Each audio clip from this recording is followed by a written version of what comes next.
Hello everyone. In the previous class, we have discussed a total 7 black box testing techniques. We will see the 8th one in today's class, that is user documentation testing. Here, user documentation covers all the manuals, user guides, installation guides, setup guides, README file, software release notes, and online help that are provided along with the software to help the end user to understand the software system.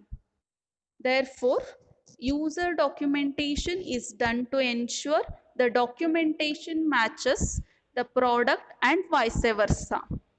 See here, user documentation testing should have two objectives. The first objective is to check if what is stated in the document is available in the product. Means whatever we are going to state in the document that is available on the product. And the second objective is to check if what is there in the product is explained correctly in the document. Some benefits of the user documentation are: the first benefit is user documentation testing aids in highlighting the problems overlooked during the reviews. The second benefit is high quality user documentation ensures consistency of documentation and product. And the third benefit is it results in less difficult support calls. And the fourth benefit is new programmers and testers who join a project group can use the documentation to learn the external functionality of the product. And the fifth benefit is customers need less training and can proceed more quickly to advanced training and product usage if the documentation is of high quality and is consistent with the product. This is all about user documentation testing. If the documentation is good one, then that documentation will be referred in the future. Therefore, we need to maintain the good documentation.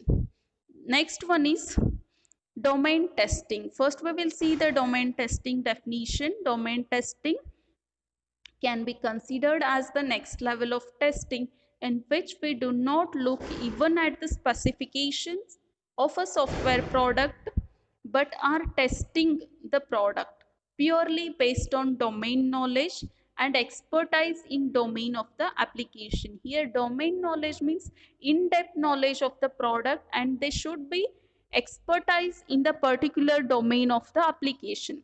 This testing approach requires critical understanding of the day-to-day business activities for which the software is written. This type of testing requires business domain knowledge. Thus, domain testing can be considered as an extension of black box testing. Therefore, domain testing exploits the tester's domain knowledge to test the suitability of the product to what the users do on a typical day. Let us explain this with a diagram. This diagram shows the context of white box testing, black box testing, and the domain testing. See here, in the first case, what will happen if the tester is having the knowledge of the program code, then they can go for the white box testing. You can see here, if knowledge of the program code is there, if the knowledge of the program code is there, then they can move for the white box testing.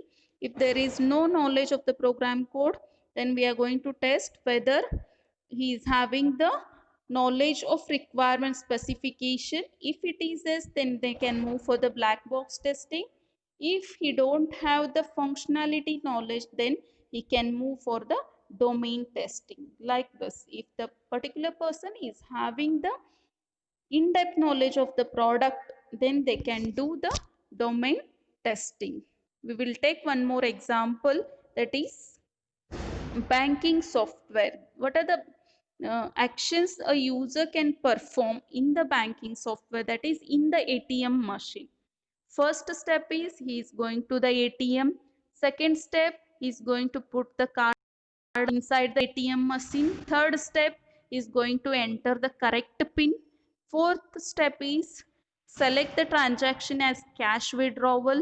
And fifth step is here is going to enter the amount. Sixth step is taking the cash from the ATM machine. And the last step is exit and retrieve the card. Means here these steps can do anybody. Means the person who is having the in-depth knowledge, means the domain knowledge of the product, they can do all these transactions. Here there is no necessary of coding, as well as there is no necessary of specification requirement knowledge. Anybody can do, means the person who is having the domain knowledge of the product can do the domain testing. Thank you.